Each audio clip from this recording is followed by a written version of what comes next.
से होगा, गुरु की उपदेश सुनने से होगा, आज्ञा पालन करने से कल्याण होगा। तो गुरु के बिना ज्ञान अन्य किसी उपायों से नहीं होती, दूसरा कोई साधन नहीं है। विश्वामित्र तो नाराज हो गए, कुपित हो गए, सब लोग भय से कांपने लगे। तब वशिष्ठ बहुविधि समझावा, तब वशिष्ठ जी समझा रहे हैं किसको? राजा दशरथ। राजन, आप धर्मावतार हैं, आप धर्म की रक्षा के लिए उत्पन्न हुए। आपने यज्ञ करके धर्म की रक्षा करके 4 पुत्रों को पैदा किया है, यज्ञ से 4 बच्चे पैदा हुए हैं, और यज्ञ की रक्षा के लिए आप अपने बच्चों को मना कर रहे हैं। ये कैसे धर्म है? ऐसे धर्म कैसे रहेगा? कह करके बदल जाने वाले लोग, क्या कह करके बदल जाना।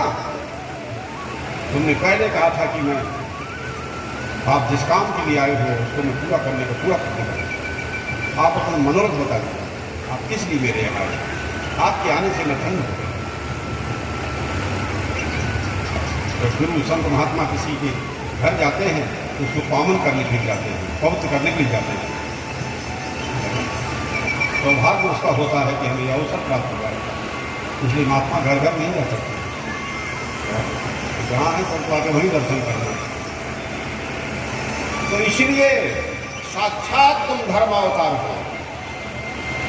हर गुरु को अपने शिष्य को समझाने का अधिकार है, अगर गलत बोल रहा है, गलत चल रहा है। और कल दिन में तो ऐसे शिष्य हैं कि ज़्यादा लोग समझाए तो मेरा नहीं बंद कर देते, जिंदगी छोड़ो गुरु जी, उनकी हमारी बात नहीं उनका पहचानते नहीं। तो ये बहुत दिन बाद है, बोले हाँ बोलिए। तो इच्छा तो उसको राजन घर में लिए थे 10 साल पहले, तब कहाँ थे? बोले गुरु जी भटक गए थे। कहाँ चले गए थे? भटक गए थे। गुरु जी बहुत दुख पाए, आपके सत्संग में नहीं आए तो बहुत दुख पाए। अपमान अलग अलग हुआ, घास अलग हो गया, मर लग गए अलग लोग, और बहुत दुखी। वही वशिष्ठ ने दशरथ को समझाया कि जो प्रतिज्ञा करके पालन नहीं करता है उसके पुण्य का नाश हो जाता है, उसके किए गए धर्म का नाश हो जाता है। एक तो राम अकेले ही हैं, अकेले राम रहे तो राक्षस मिलकर के राम का सामना नहीं कर सकते हैं। दूसरे गुरु विश्वामित्र के साथ में वो विश्वामित्र जैसे तपस्वी, और तपस्वी लोगों को कोई पाप नहीं रह जाता है। तपस्वियों को कोई पापी समझे, ये पापी स्वयं होता है धन। ऋषि विश्वामित्र को पापी समझना, महान तपस्या करके पाप उसके भस्म हो गए। और जो लोग ऐसे को पापी कहता है, समझता है, तो उससे बड़ा पापी संसार में कोई दूसरा है नहीं। वो तो बात करने लगे नहीं, नजदीक रहने लगे नहीं। ऐसे लोगों को आगे बात देख लेना चाहिए। क्या महात्मा के भेद में दुरात्मा होते हैं ऐसे लोग, शिष्य के रूप में भी ऐसे लोग क्या है विश्वामित्र के साथ है। और ऋषि विश्वामित्र सब अस्त्रों के ज्ञाता है। प्राचीन काल के ऋषि मुनि विद्वान ब्राह्मण अस्त्रों के भी ज्ञाता हुआ करते थे, धर्मशास्त्रों ज्ञाता हुआ करते थे। अस्त्र शास्त्र आज तक किसी को उपलब्ध नहीं है। वो विश्वामित्र के सामर्थ्य है तरह तरह के अस्त्रों का निर्माण किया। और वशिष्ठ ने कहा ये विश्वामित्र महान तपस्वी, इन्होंने तपस्या करके संपूर्ण पाप को जो भस्म कर दिया है और नया जीवन हो जाता है, पुराना जल जाता है। आगे कोई कर्म उनको स्पर्श नहीं होता है। शुभाशुभ पर त्यागी गुणातीता ऐसा उचिते, शुभ और अशुभ कैसे मुक्त हो जाते हैं। न उनको शुभ स्पर्श होता है न अशुभ स्पर्श होता है। ये ज्ञान की नहीं है, ये ज्ञानाग्नि की नहीं है, जिसे कम लोग जानते हैं। स्वस्थ वाचन करके ऋषि विश्वामित्र ने और बस राम लक्ष्मण को ग्रहण कर। देखो मन की गति है, हमारा तुम्हारा मन कितनी जल्दी बदल जाता है, कोई बदलने वाला नहीं। गुरु शिष्य के मन को बदल सकता है। और कब बदल सकता है?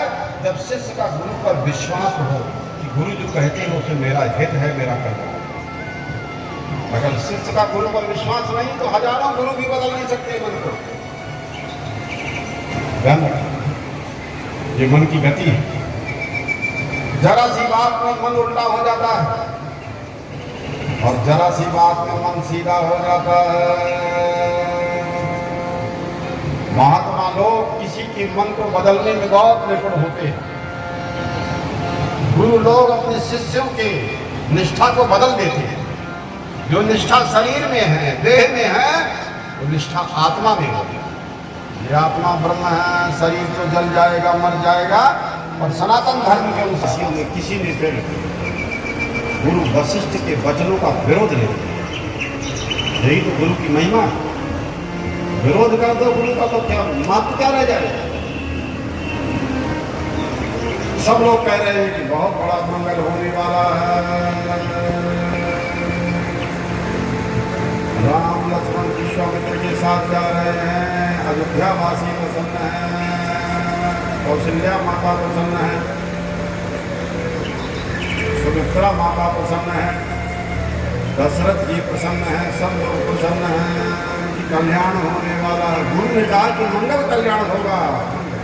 अगर नहीं दोगे तो अमंगल हो जाएगा, दोगे तो मंगल। ये करोगे तो मंगल होगा, नहीं करोगे तो अमंगल होगा। गुरु के वचन प्रतीत न जाए, गुरु के वचन प्रतीत न जाए।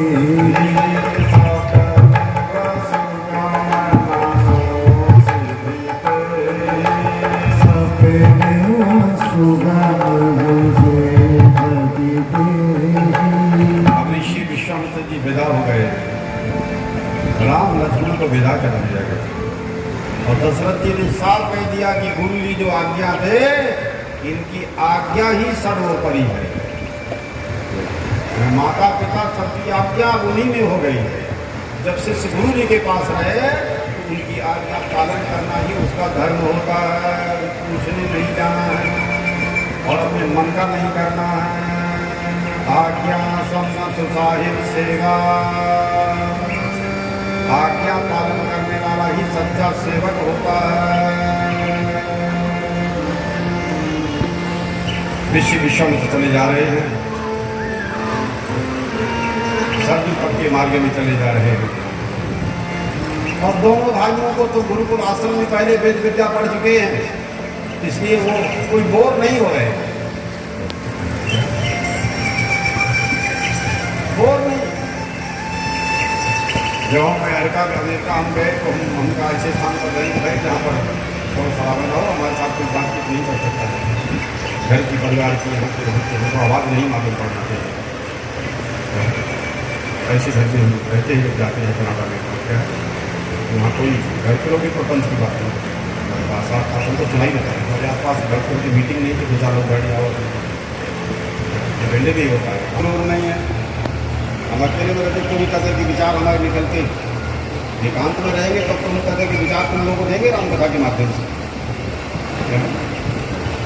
दूसरी की बातें हम कुछ नहीं सुनेंगे। हम घर की परिवार की इसकी उसकी क्या है ना, किसी की लड़का लड़की की बातें, किसी की यहाँ वहाँ की बातें नहीं सुनते।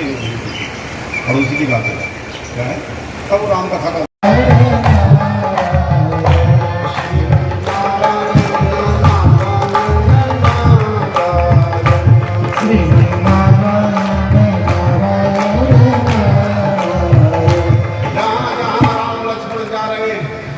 जंगल पहाड़ियां दिखाई पड़ रही हैं।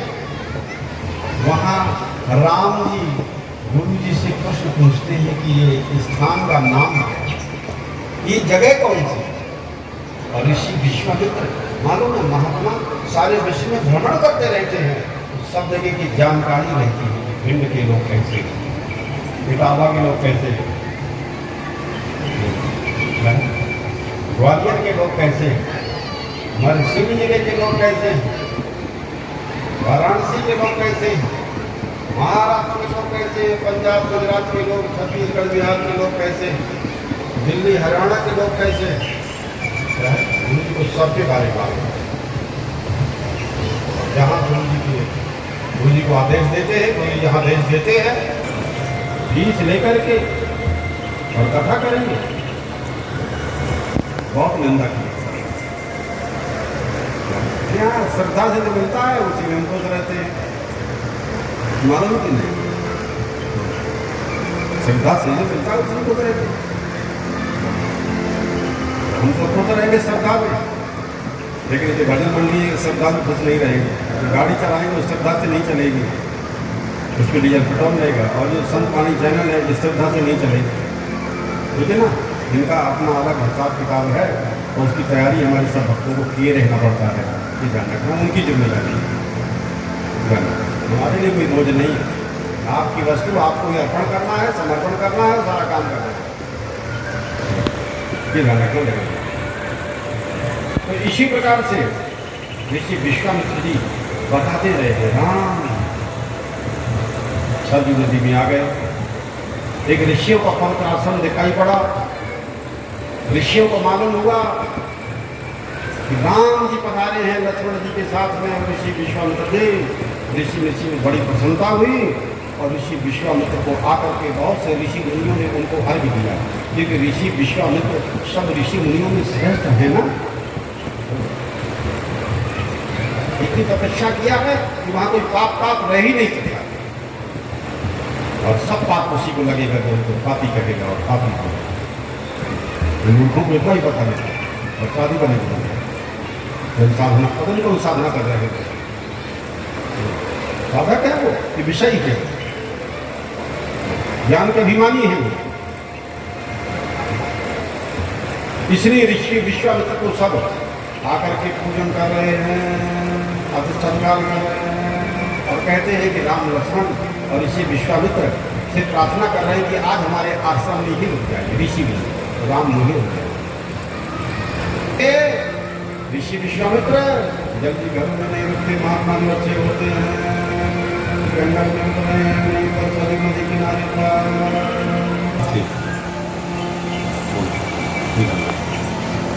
दूसरे दिन प्रातःकाल गंगा पार होकर के राम जी ने पूछा कि ये तो बहुत इसमें भयंकर आवाज आ रही है नदी में। तो बताया कि यहाँ पर संगम है नदी, इसका सरयू नदी का जल गंगा नदी के साथ टकरा रहा है, गंगा और सरयू का मिलन हुआ है और लोग इस संगम पर स्नान करके धन्य होते हैं। राम लक्ष्मण से ऋषि विश्वामित्र कहते हैं, राम इस संगम को, पवित्र संगम को आप लोग प्रणाम करो, नमस्कार करो। जैसा जैसा गुरु वशिष्ठ जी ने शिक्षा दी थी, वैसे वैसे आज्ञा पालन करने वाले राम लक्ष्मण विश्वामित्र की आज्ञा का पालन कर रहे हैं। भेद नहीं मान रहे हैं कि हमारे पिता ने इनको दे दिया है, इनकी आज्ञा पालन करना ही धर्म है, उनसे वाद विवाद नहीं करना। कोई आज्ञा इनकी भंग करेंगे तो ये नाराज, इनकी कृपा नहीं मिलेगी। जिसको कृपा पाना है उसे तो अपने आज्ञा पालन करके अंतिम करना। आगे एक भयंकर वन मिला जिसमें मनुष्यों का आना जाना कोई चिन्ह नहीं। राम जी ने जिज्ञासा प्रकट की कि गुरु जी ये बताइए कि ये यहाँ पर क्या है? बताया यहाँ कभी ताड़का नाम की राक्षसी आ गई। पहले तो ये वन प्रदेश हरा भरा था और बाद में यहाँ एक राक्षसी आ गई जिसका नाम था ताड़का। हजारों हाथियों का बल है ताड़का में और मारीच इसी का पुत्र है। माँ लड़के बच्चे सब आतंकवादी होते हैं, सब एक लाइन है, पूरी परिवार के परिवार, और इस वन प्रदेश का विनाश करती रहती है। तुम अपने बालगोल से राम अपने बाहुबल के द्वारा इस दुराचारणी को मार करके सारे वन प्रदेश को निष्कंटक बनाता। एक कांटा है, जंगल का कांटा है। विकाल प्रवाह के दौरान सत्पुरुषों को ये क्षणी परेशान था। राम जी तो बड़ी दुर्सलभी हुई कि सारा इतिहास पूछ लिया। अब गुरु विश्वामित्र ने यह भी कहा, राम इसको स्त्री समझ करके दया मत दिखा। जो आतंकवाद फैला रहा हो, नक्सलवाद में शामिल हो, राष्ट्रद्रोही हो, धर्मद्रोही हो, बोले वो दया का पात्र नहीं है। एक ही बाण प्राण हर ले, एक ही बाण प्राण हर ले,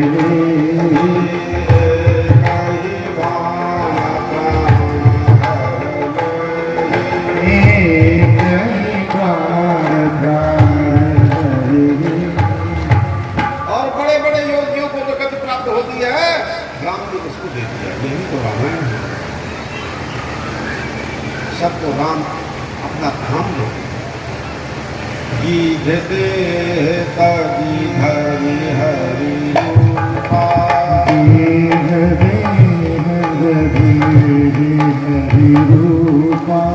भगवान ने अपना धाम दे दिया। बाल को भी मार करके भगवान ने अपना धाम दे दिया। राक्षसों का वध करके राम और कृष्ण भगवान अपना धाम दे देते हैं। सबको भगवान में मिला देते हैं। यही तो भागवत है। यही तो क्या है, पापी से पापी लोगों को मार करके और अपने मिला लेना। पापी जाकर नाम सुना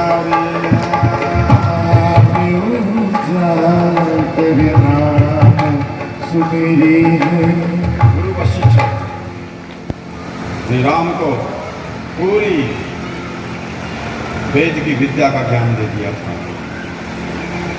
और धनुष बाण की पूरी शिक्षा दी थी, पूरा ज्ञान दे दिया था। अब गुरु विश्वामित्र के संरक्षण में राम ट्रेनिंग कर रहे।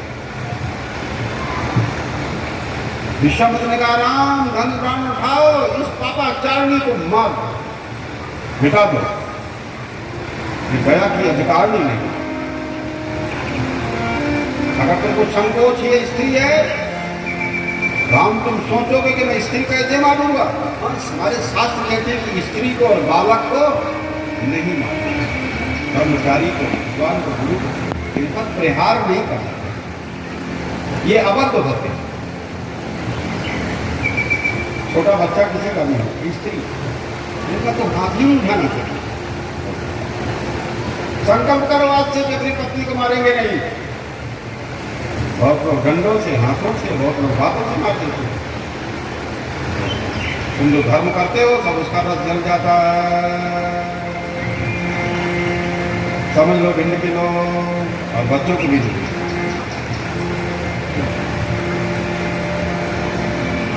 राम तुमको संकोच होगा कि स्त्री है और मैं स्त्री पर शस्त्र का प्रयोग कैसे करूं? ऋषि विश्वामित्र बता रहे हैं, तुम्हें ध्यान रखना चाहिए। एक प्रजापालक नरेश को अपनी प्रजा की रक्षा के लिए कठोर से कठोर कदम उठाना पड़े, दोष युक्त कदम उठाना पड़े, तो भी उसे कर लेना चाहिए, कोई पाप नहीं। दूसरा पंथी का धर्म अलग होता है, याद रखना। क्या है? राज चलाना है, राज काज करना है, राज धर्म का निर्वाह अलग चीज है। धर्म की रक्षा के लिए आतंकवादियों का वध भी करना होता है। प्राचीन काल में विरोचन की पुत्री सारी पृथ्वी का नाश कर डालना चाहती है, तो इंद्र ने उसका वध किया। उदाहरण दिया, शुक्राचार्य की माता भृगु की पतिव्रता पत्नी त्रिभुवन को इंद्र से शून्य कर देना चाहती थी। अब कोई पाप नहीं। ऐसे थोड़ी पाप पुण्य होता है। अज्ञानियों का अभिमानियों का पाप पुण्य अलग होता है, और पाप और पुण्य का निर्णय शास्त्र से होता है, संविधान से होता है, वेद होता है। वेद ही सनातन धर्म के आधार चला है। वेद प्रतिपादित धर्म वही सनातन धर्म होता है, और उसी की रक्षा करने के लिए राजा प्रजा राष्ट्र सबको प्रति करना है। जब तक दम रहे हम करते रहे, फिर आगे लोग आएंगे तो बच्चों को ट्रेनिंग देना है। राम कथा में सास बहू मिल करके आओ,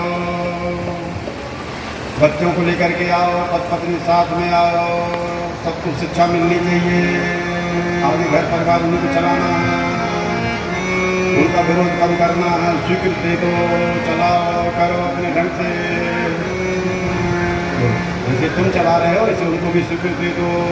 फिर उनके आने वाली संतान फिर वो उनको स्वीकृति देती। एक दूसरे को स्वीकृति देते रहो। अपने उत्तराधिकारियों को चलाओ चलाओ चलाओ करो, उन्हीं को सब करना है। लेकिन ये सासू भिंड की चाबी नहीं छोड़ना चाहते हैं, घर नहीं हो जाते हैं। नहीं, सौंप दो तो सौंप को देख लो, कितना आनंद आएगा। बहू को हमेशा सास को ध्यान रखना चाहिए, सास को पति को ध्यान रखना चाहिए। ये नहीं कि उनका धन भी ले लिया, खजाना भी ले लिया, और बेचारे भूखी प्यासे मर रहे। ऐसा है, उनका आदर करो, उनकी सेवा करो, वृद्धों का सत्कार सम्मान करो। उनकी संपत्ति लिया, उनके बनाए घरों में रह रहे। अपने पूर्वजों क्या है, ये जो परंपरा में आया है, इसलिए उनका आदर करना है, बड़ों का आदर करना, ये हमारी संस्कृति। वृद्धों का भी सत्कार सम्मान करो, कल तुम भी वृद्ध हो जाओगे, तुम्हारे बच्चे तुम्हारा सम्मान करें, यही परंपरा है। तुम ऐसी आज्ञा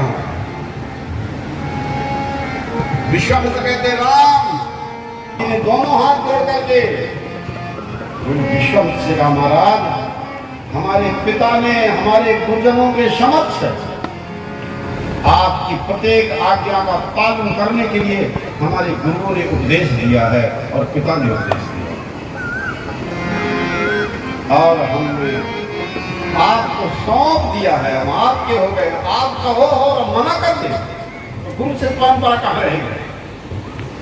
आज यहाँ समाना सो साहिब सेवा, आज सुमन साहिब सेवा, जहाँ समाना सो साहिब सेवा, आज सुमन साहिब सेवा। राम कहते हैं गुरु की आज्ञा पालन करना, और गुरु ज्ञान से जो एक नहीं होता है, वो कितना गंगा नहाए, तीर्थ व्रत करे, उसका धर्म पूरा नहीं होगा, होगा ही नहीं, उसको पता ही नहीं है। गुरु बिन भवानी ताल ना कोई, गुरु बिनु भवानी ताल ना कोई। बस राम कहते हैं गुरु जी आपको अनेक गुरुओं के सामने हमारे माता पिता ने आपको सौंप दिया। आप ही हमारे पिता हो, इस समय आप ही हमारे संरक्षक हो, आप ही हमारे गुरु भी हो। आपकी आज्ञा को सिरोधारण करके मैं ताड़का का वध करूंगा।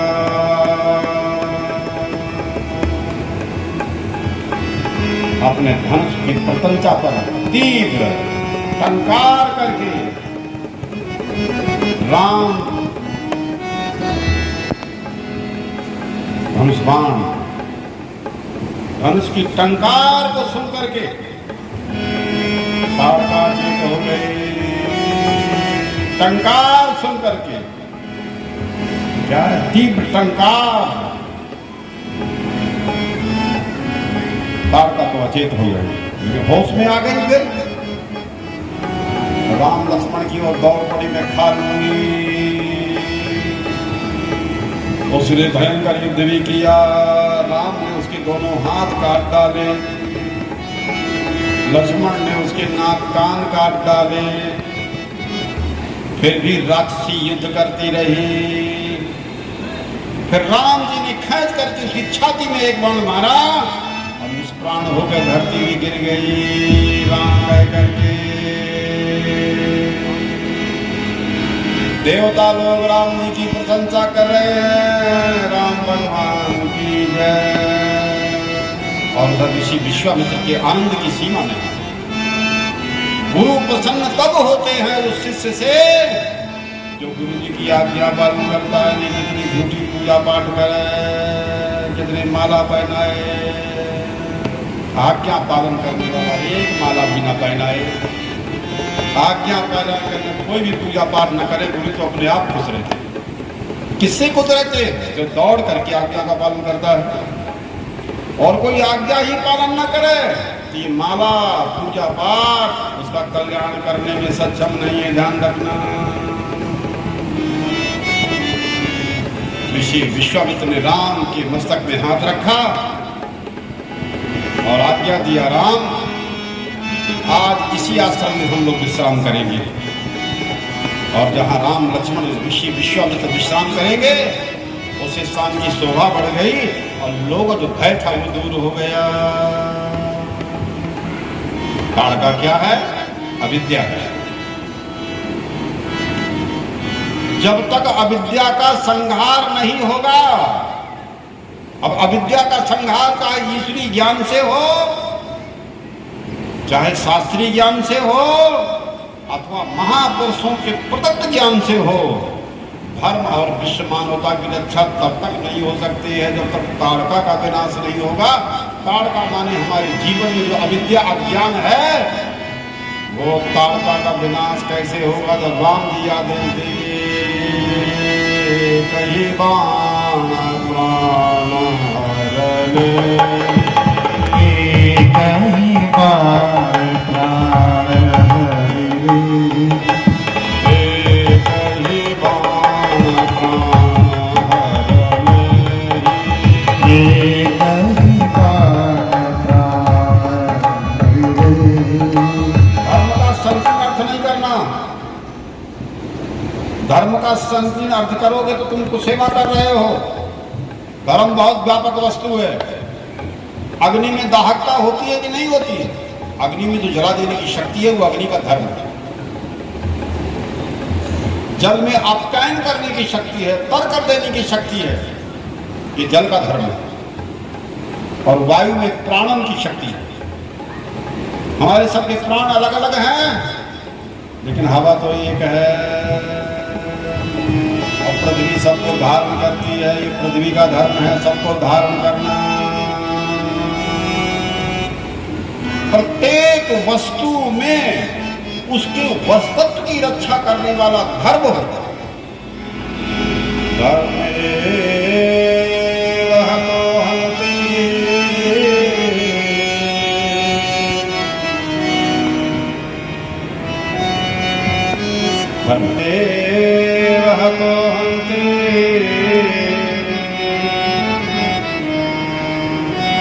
हमारा रक्षण किया धर्म हमारी रक्षा करता है।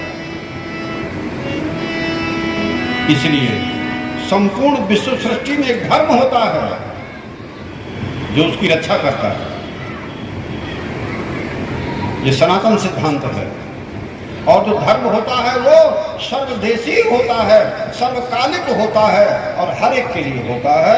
और संपूर्ण पृथ्वी पर रहने वाले प्राणियों के लिए धर्म है, वही सनातन धर्म है। उसे कोई मार ही नहीं सकता। एक व्यक्ति के द्वारा धर्म पैदा नहीं होता, एक व्यक्ति के द्वारा धर्म पैदा हो नहीं होता। व्यक्ति मूलक, परंपरा मूलक,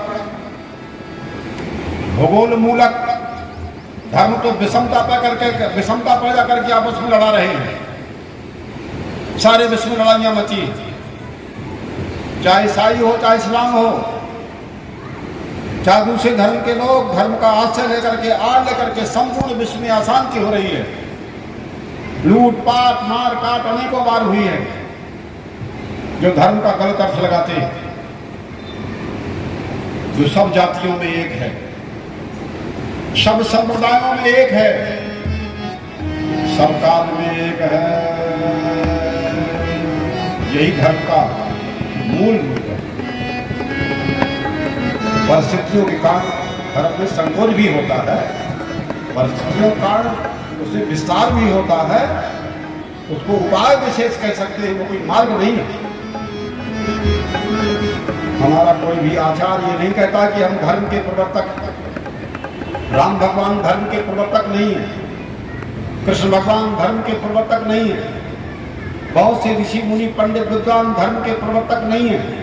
अवतार ऋषि मुनि सब कहते हैं विद्वान लोग कि अनाद काल से जो शास्त्र धर्म चल रहा है, भगवान नारायण से, ब्रह्मा जी से, नारद जी से, व्यास जी से, क्या है, उसी परंपरा के धर्म के हम सब क्या है, उसी परंपरा में चलने वाले हैं।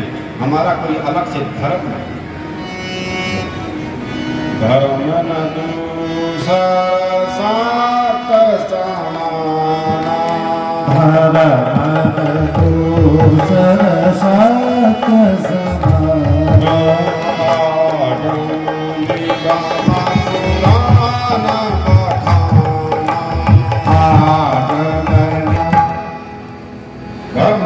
सत्य समान, सत्य के समान दुनिया में कोई दूसरा धर्म नहीं है। अब सत्य क्या है ये कौन बताएगा? अज्ञानी बताएगा क्या? अज्ञानी बताएगा ज्ञानी पुरुषों को भी सत्य क्या है, धर्म क्या है। काल से जो धर्म चला रहा है उस पर पर्दे पड़ गए हैं और उसी को हटाते हैं। संत महात्मा गुरु उन पर्दों को हटाते हैं, फाड़ते हैं और सत्य धर्म का ज्ञान देते हैं कि ये सनातन है, जिसका कभी नाश नहीं हो रहा है और हुआ ही नहीं है। उसी धर्म की पर रह रहे हैं। उस परंपरा का हम आदर करें और उस सनातन धर्म के लिए हम सब लोगों को एक रहना है।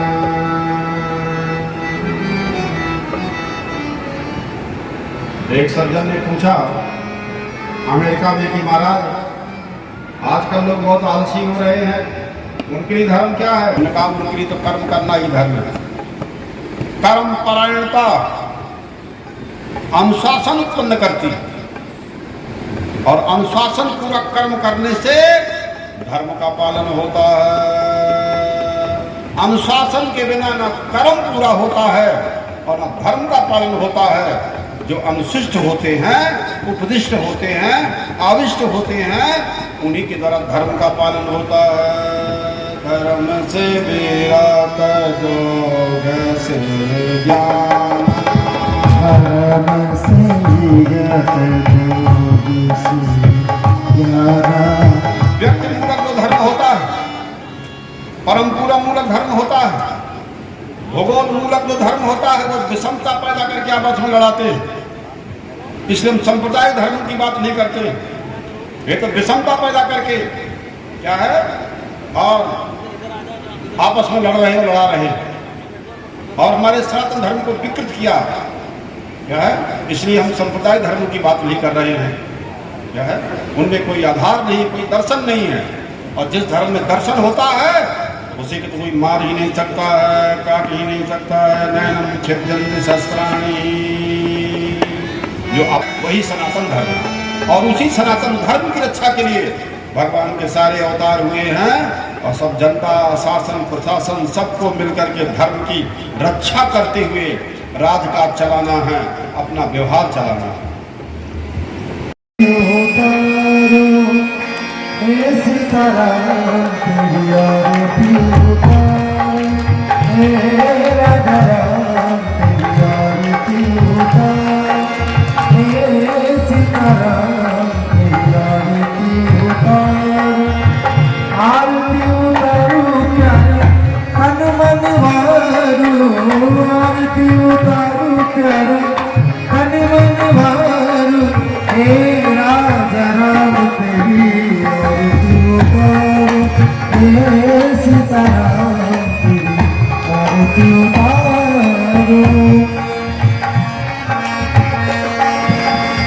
चरणों से निकली है गंगा मैया प्यारी, चरणों से निकली है गंगा मैया प्यारी, जिसने सारी दुनिया तारी, जिसने सारी दुनिया तारी, उन्हें चरणों के दर्शन पाओ, उन्हें चरणों के दर्शन पाओ। हे राजा राम की